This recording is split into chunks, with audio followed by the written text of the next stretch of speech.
نگراں وزیر اعلیٰ خیبر پختونخوا محمد اعظم خان کی زیر صدارت صوبے کی امن و امان، معاشی صورتحال اور مالی مسائل سے متعلق اجلاس منعقد کیا گیا، جس میں متعلقہ حکام کی جانب سے نگراں وزیر اعلیٰ کو صوبے کو درپیش مالی مسائل اور امن کی تازہ صورتحال کے بارے میں تفصیلی بریفنگ دی گئی ہے۔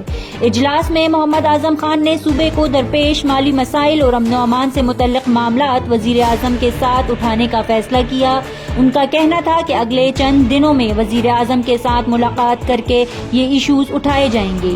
اس کے علاوہ انہوں نے کہا کہ اس سلسلے میں وفاقی حکومت سے ہر ممکن تعاون حاصل کرنے کی کوشش کی جائے گی۔ صوبے میں آئے روز امن و امان کے بڑھتے ہوئے واقعات اور پولیس پر حملے تشویشناک ہیں۔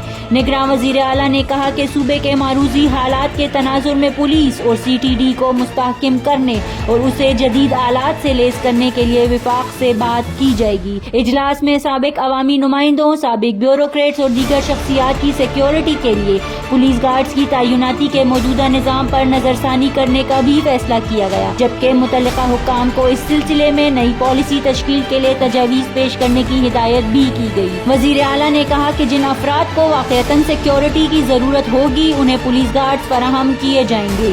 ان کا مزید کہنا تھا کہ سیکیورٹی کے موجودہ صورتحال میں ہم غیر ضروری پولیس گارڈز فراہم کرنے کے متحمل نہیں ہو سکتے۔ اعظم خان کا کہنا تھا کہ عوام اپنے ارد گرد شرپسند عناصر پر کڑی نظر رکھیں اور شہری اس سلسلے میں پولیس کے ساتھ بھرپور تعاون کر کے ذمہ دار شہری ہونے کا ثبوت دیں۔